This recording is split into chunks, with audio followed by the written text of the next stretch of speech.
जय माँ भगवती। दुर्गा सप्तशती का चौथा अध्याय शुरू हो रहा है। महर्षि मेधा बोले, देवी ने जब पराक्रमी दुरात्मा महिषासुर को मार गिराया और असुरों की सेना को नष्ट कर दिया, तब इंद्रादि समस्त देवता अपने कंधे तथा गर्दन को झुकाकर भगवती की स्तुति करने लगे। जिस देवी ने अपनी शक्ति से ये जगत व्याप्त किया है और जो समस्त देवताओं महर्षियों की पूजनीय है, उन देवी जगदम्बा को हम भक्तिपूर्वक नमस्कार करते हैं। वे हम सबका कल्याण करें। जिनके अतुल प्रभाव और बल का वर्णन भगवान विष्णु, शंकर और ब्रह्मा जी भी नहीं कर सके, वे चंडिका देवी इस संपूर्ण जगत का पालन करें और अशुभ भय का नाश करें।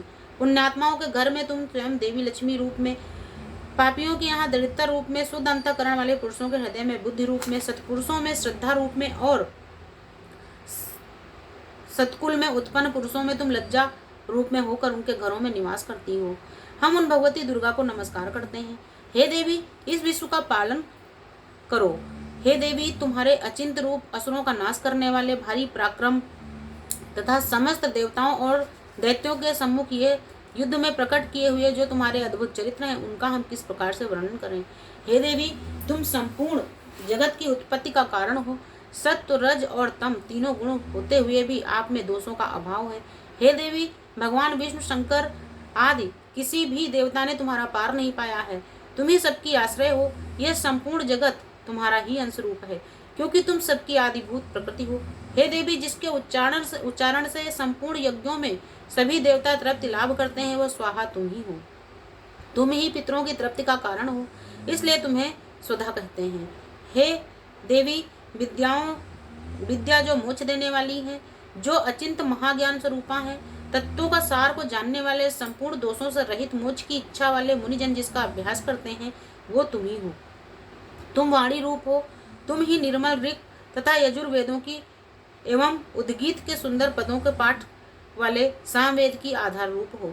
तुम भगवती हो। इस विश्व की उत्पत्ति एवं पालन के लिए तुम वार्ता के रूप में प्रकट हुई हो और तुम ही सारे संसार की पीड़ा हरने वाली हो। हे देवी, जिससे सारे शास्त्रों का ज्ञान होता है, वो मेधा शक्ति तुम ही हो और दुर्गम भवसागर से पार कराने वाली नौका भी तुम ही हो। लक्ष्मी रूप में विष्णु भगवान के हृदय में निवास करने वाली और भगवान चंद्रशेखर द्वारा सम्मानित गौरी देवी भी तुम ही हो। मंद मुस्कान से शोभित निर्मल पूर्ण चंद्र के बिंब के समान और उत्तम सुवर्ण की मनोहर कांति से कमनीय तुम्हारे मुख को देखकर भी महिषासुर को क्रोध आ गया। ये बहुत ही आश्चर्य की बात है। हे देवी, तुम्हारा यही मुख जब क्रोध से भरकर उदय काल के चंद्रमा की भांति लाल हो गया और तनी हुई भुवों के कारण विकराल हो उठा, उसे देखकर भी महिषासुर के प्राण नहीं निकल गए, यह उससे भी बड़े आश्चर्य की बात है। आपके कुपित मुख को देखकर भला कौन जीवित रह सकता है। हे देवी, तुम प्रसन्न हो जाओ। तुम्हारे प्रसन्न होने से इस जगत का अभ्युदय होता है और जब तुम क्रुद्ध हो जाती हो तो कितने ही कुलों का सर्वनाश हो जाता है। ये हमने अभी अभी जाना है, क्योंकि तुमने महिषासुर की बहुत बड़ी सेना को देखते ही देखते क्षण भर में नष्ट कर दिया। हे देवी, सदा अभ्युदय देने वाली तुम जिस स्थान पर प्रसन्न होती हो, वे ही देश में सम्मानित होते हैं। उनके धन, यश, कीर्ति की वृद्धि होती है। उनका धर्म कभी शिथिल नहीं होता और उनके यहाँ ही हष्ट पुष्ट पुत्र, पुत्रियां और नौकर होते हैं। तुम्हारी कृपा से ही धर्मात्मा पुरुष प्रतिदिन श्रद्धा पूर्वक यज्ञ और धर्मानुकूल आचरण करता है और उसके प्रभाव से स्वर्गलोक पाता है, क्योंकि तुम तीनों लोकों में मनोवांछित फल देने वाली हो। हे माँ दुर्गे, तुम्हारा स्मरण करने से सभी जीवों के भय नष्ट हो जाते हैं। स्थिर चित्त वालों के द्वारा चिंतन करने पर उन्हें अत्यंत मंगलकारी बुद्धि देती हो। हे दुख व दरिद्रता को हरने वाली देवी, तुम्हारे सिवा दूसरा कौन है जिसका चित्त सदा दूसरों के उपकार में लगा रहता हो। हे देवी, तुम असुरों को इसलिए मारती हो कि उससे संसार को सुख मिलता है। वे चाहे नर्क में जाने के लिए चिरकाल तक पाप करते रहे हो, किंतु तुमसे युद्ध करके सीधे स्वर्ग में जाए, इसलिए तुम उनका वध करती हो। हे देवी, तुम दृष्टिपात्र मात्र से ही समस्त असुरों को भस्म क्यों नहीं कर देती, जिससे वे तुम्हारे शस्त्रों से मरकर स्वर्ग में जाएं। इस प्रकार हे देवी, इन शत्रुओं के प्रति भी तुम्हारा विचार उत्तम है। हे देवी, तुम्हारे उग्र खड्ग की चमक और त्रिशूल की नोक की प्रभा से असुरों की आंखें फूट नहीं गईं, क्योंकि वे रश्मियों से युक्त चंद्रमा के समान आनंद में प्रदान करने वाले तुम्हारे इस सुंदर मुख को देख रहे थे।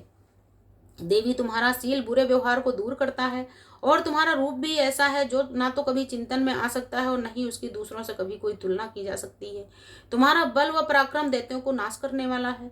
इस तरह तुमने शत्रुओं पर भी दया ही प्रकट की है। हे देवी, तुम्हारे बल की किसके साथ तुलना हो सकती है तथा शत्रुओं को भय देने वाला इतना सुंदर रूप भी तुम्हारे अलावा और किसी का कहाँ हो सकता है।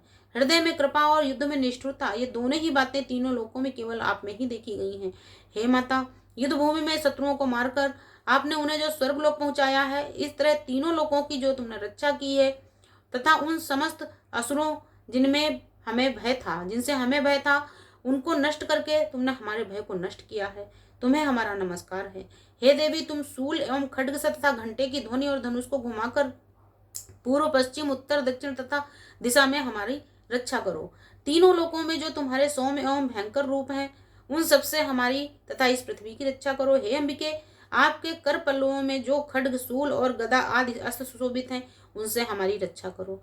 महर्षि मेधा बोले, इस प्रकार जब देवताओं ने जगत माता भगवती की स्तुति की और नंदन वन के पुष्प तथा गंध चंदन आदि के द्वारा उनका पूजन किया, तो फिर सबने मिलकर भक्तिपूर्वक उन्हें दिव्य धूपों के सुगंध निवेदन की। तब देवी ने प्रसन्न होकर कहा, हे देवताओं, तुम सब मुझसे मनोवांछित वर मांग लो।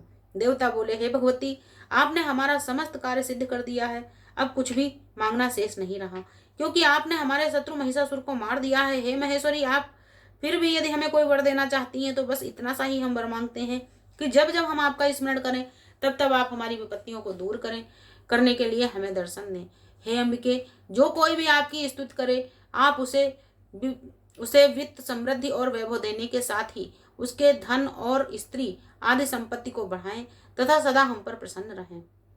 महर्षि बोले, हे राजन, देवताओं ने जब अपने तथा जगत के लिए इन देवी को प्रसन्न किया तो वे तथास्तु कहकर अंतर्ध्यान हो गई।